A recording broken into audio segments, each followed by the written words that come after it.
était une fois une reine qui eut un fils si laid et si mal fait qu'on douta longtemps s'il était humain ou non. Une fée qui se trouva à sa naissance assura qu'il ne laisserait pas d'être aimable parce qu'il n'aurait beaucoup d'esprit. Elle ajoutait même qu'il pourrait, en vertu du don qu'elle venait de lui faire, donner autant d'esprit qu'il en aurait à la personne qu'il aimerait le mieux. Tout cela consola un peu la pauvre reine, qui était bien affligée d'avoir un si vilain enfant. Il est vrai que cet enfant ne commença pas plus tôt à parler, qu'il dit mille jolies choses, et qu'il avait dans toutes ses actions un je ne sais quoi de spirituel, tant qu'on en était charmé. J'oubliais de dire qu'il vint au monde avec une petite houppe de cheveux sur la tête, ce qu'il fit qu'on le renomma Riquet à la houppe, car Riquet était le nom de famille. Au bout de 7 ou 8 ans, la reine d'un royaume voisin eut 2 petites filles. La première, qui vint au monde, était plus belle que le jour. La reine en fut si aise qu'on appréhenda que la trop grande joie qu'elle en avait ne lui fit mal. La même fée qui avait assisté à la naissance du petit Riquet à la houppe était présente, et, pour modérer la joie de la reine, elle lui déclara que cette petite princesse n'aurait point d'esprit et qu'elle serait aussi stupide qu'elle était belle. Cela mortifia beaucoup la reine, mais elle eut, quelques moments après, un bien plus grand chagrin, car la seconde fille se trouva être extrêmement laide. « Ne vous affligez point tant, madame, lui dit la fée. Votre fille sera récompensée ailleurs, et elle aura tant d'esprit qu'on ne s'apercevra presque pas qu'il lui manque la beauté. » « Que Dieu le veuille, » répondit la reine. « Mais n'y aurait-il point moyen de faire avoir un peu d'esprit à l'aînée, qui elle est si belle ? » « Je ne puis plus rien faire pour elle, madame, du côté de l'esprit, lui dit la fée, mais je puis tout de même du côté de la beauté.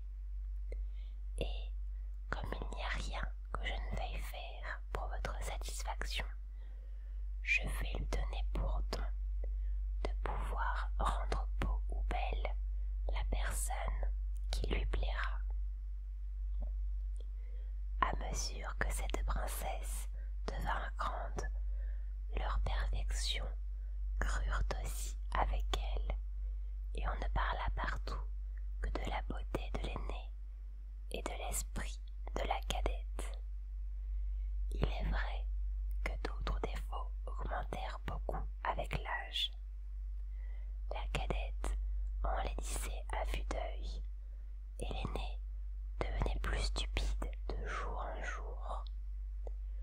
Ou elle ne répondait rien à ce qu'on lui demandait, ou alors elle disait des sottises. Elle était avec cela si maladroite qu'elle n'eût pu ranger 4 porcelaines sur le bord d'une cheminée sans en casser une, ni boire un verre d'eau sans en répandre la moitié sur ses habits. Quoique la beauté soit un grand avantage dans une jeune personne, cependant la cadette l'emportait presque toujours sur son aînée dans toutes les compagnies.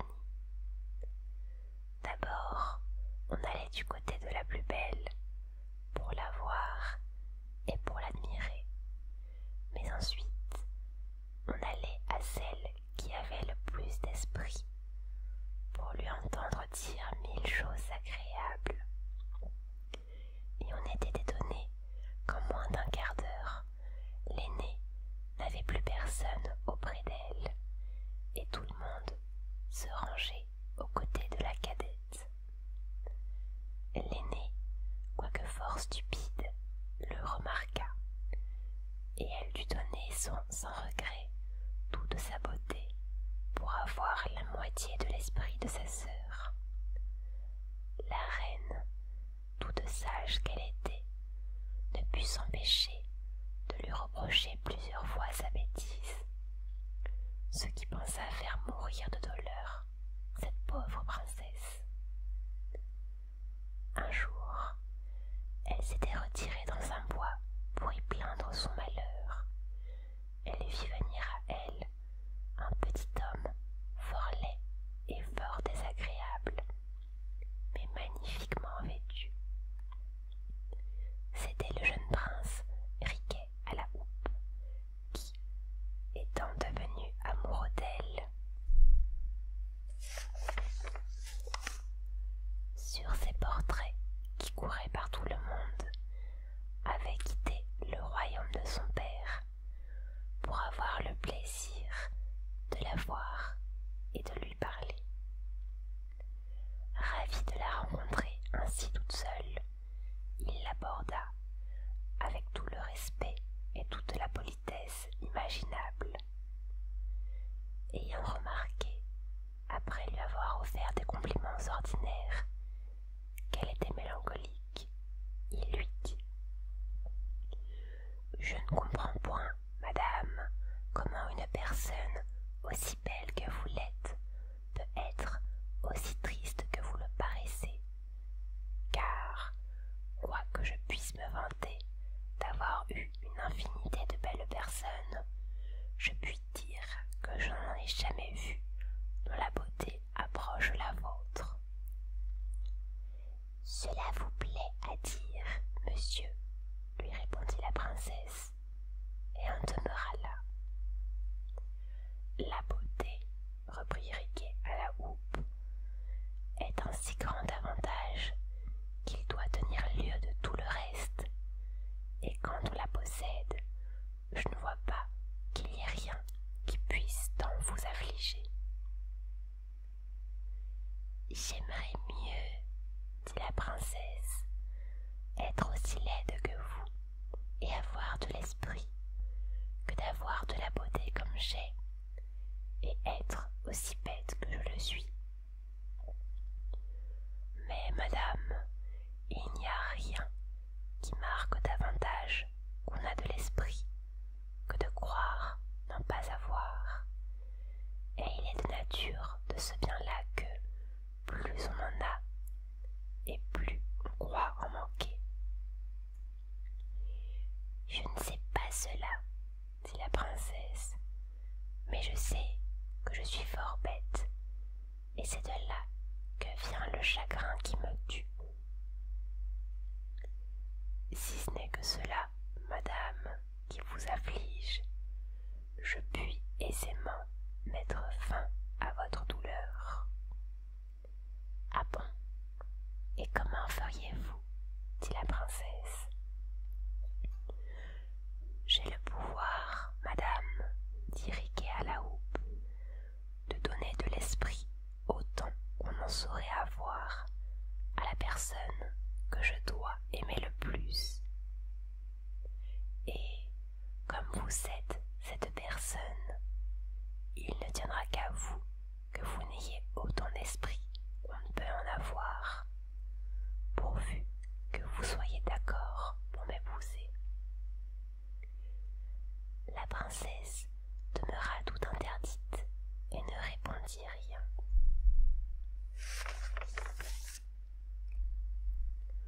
Je vois, reprit Riquet à la houppe, que cette proposition vous fait de la peine, et je ne m'en étonne pas.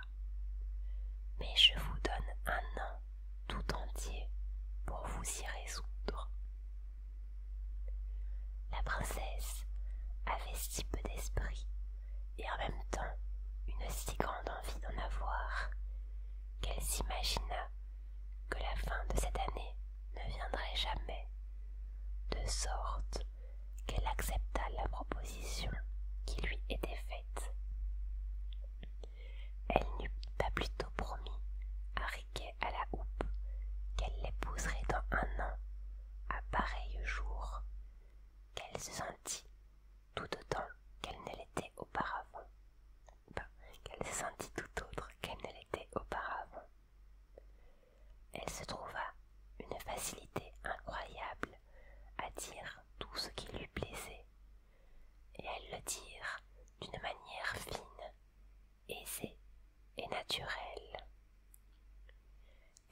commença dès ce moment une conversation galante et soutenue avec Riquet à la houppe, où elle brilla d'une telle force qu'il crut lui avoir donné plus d'esprit qu'il ne s'en était réservé pour lui-même.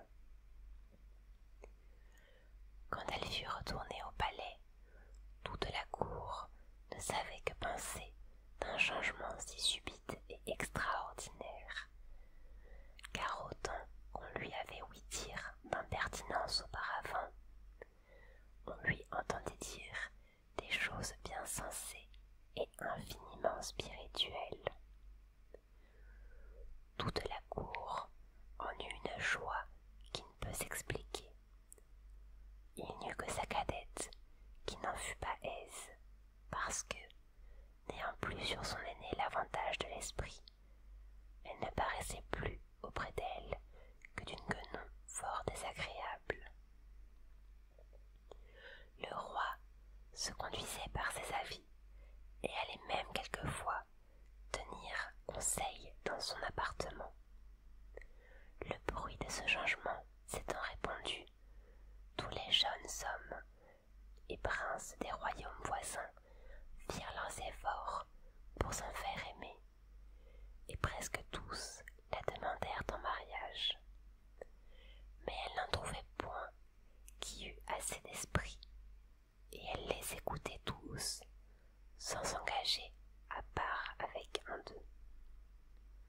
Cependant, il en vint un si puissant, si riche, si spirituel et si bien fait qu'elle ne put s'empêcher d'avoir de la bonne volonté pour lui. Son père, s'en étant aperçu, lui dit qu'il la faisait la maîtresse sur le choix d'un époux et qu'elle n'avait qu'à se déclarer. Comme plus on a d'esprit et plus on a de peine à prendre une ferme résolution sur cette affaire, elle demanda, après avoir remercié son père, qu'il lui donne du temps pour y penser. Elle alla par hasard se promener dans le même bois où elle avait trouvé Riquet à la houppe, pour rêver plus commodément à ce qu'elle allait faire. Dans le temps qu'elle se promenait, rêvant profondément, elle entendit un bruit sourd sous ses pieds, comme de plusieurs personnes qui vont et viennent et qui s'agitent. Ayant prêté l'oreille plus attentivement, elle entendit qu'on lui disait « Apporte-moi cette marmite », l'autre « Donne-moi cette chaudière », « Mets du bois dans ce feu ». La terre s'ouvrit dans le même temps, et elle vit sous ses pieds comme une grande cuisine pleine de cuisiniers, de marmitons et de toutes sortes d'officiers nécessaires pour faire un festin magnifique. Il en sortit une bande de 20 ou 30 rôtisseurs qui allèrent se camper dans une allée du bois autour d'une table fort longue, et qui tous, la lardoire à la main et la queue du renard sur l'oreille, se mirent à travailler en cadence au son d'une harmonieuse chanson. La princesse, étonnée de ce spectacle, leur demanda pour qui ils travaillaient. « C'est, madame, lui répondit le plus apparent de la bande, pour le prince Riquet à la houppe, dont les noces se feront demain. » La princesse, encore plus surprise qu'elle ne l'avait été, se ressouvenant tout à coup qu'il y avait 1 an qu'à pareil jour, elle avait promis d'épouser le prince Riquet à la houppe, pensa tomber de son haut. Ce qui faisait qu'elle ne s'en souvenait pas, c'est que, quand elle fit la promesse, elle était bête, et qu'en prenant de nouveaux esprits que le prince lui avait donnés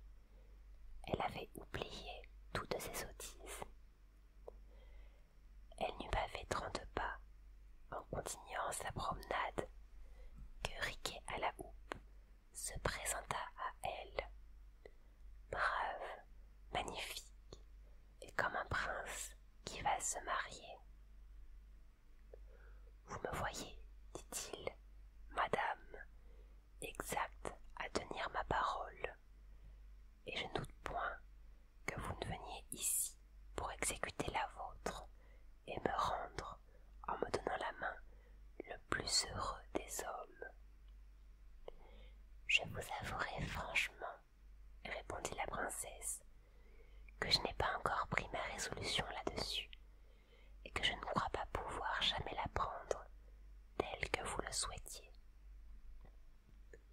Vous m'étonnez, madame, lui dit Riquet à la houppe. Je le crois, dit la princesse, et assurément, si j'avais affaire à un brutal, à un homme sans esprit, je me trouverais bien embarrassée. Une princesse n'a que sa parole, me dirait-il, et il faut que vous m'épousiez, puisque vous l'avez promis. Mais comme celui à qui je parle est l'homme du monde qui a le plus d'esprit, je suis sûre que vous entendrez raison.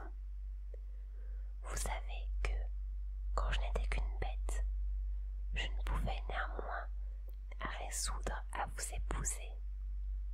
Comment voulez-vous qu'ayant de l'esprit que vous m'avez donné, qui me rend encore plus difficile en gens que je ne l'étais, je prenne aujourd'hui une résolution que je n'ai pas pu prendre dans ce temps-là? Si vous pensiez tout bon à m'épouser, vous avez eu grand tort de m'ôter ma bêtise et de me faire voir plus clair que je ne voyais. Si un homme sans esprit, répondit Riquet à la houppe, serait bien reçu, comme vous venez de le dire, à vous reprocher votre manque de parole, pourquoi voulez-vous, madame, que je n'en eusse pas de même dans une chose où il va de bonheur de ma vie? Est-il raisonnable que les personnes qui ont de l'esprit soient d'une pire condition que celles qui n'en ont pas? Pouvez-vous prétendre, vous qui en avez tant et qui avez tant souhaité en avoir? Mais venons au fait, s'il vous plaît. À la réserve de ma laideur, y a-t-il quelque chose en moi qui vous déplaise? Êtes-vous malcontente de ma naissance, de mon esprit, de mon humeur, de mes manières? Oh non, nullement, répondit la princesse. J'aime en vous tout ce que vous venez de me dire. Si cela est ainsi, reprit Riquet à la houppe, je vais être heureux, puisque vous pouvez me rendre le plus aimable des hommes. Comment cela se pourrait-il? Lui dit la princesse. Cela se fera, répondit Riquet à la houppe, si vous m'aimez assez pour souhaiter que cela soit, et afin, madame, que vous n'en doutiez pas, sachez que la même fée qui, au jour de ma naissance, me fit le don de pouvoir rendre spirituelle la personne qui me plairait, vous a aussi fait le don de pouvoir rendre beau celui que vous aimeriez, et à qui vous voudriez bien faire cette faveur. Si la chose est ainsi, dit la princesse, je souhaite de tout mon cœur que vous deveniez le prince du monde, le plus beau et le plus aimable, et je vous en fais don autant qu'il en est en moi.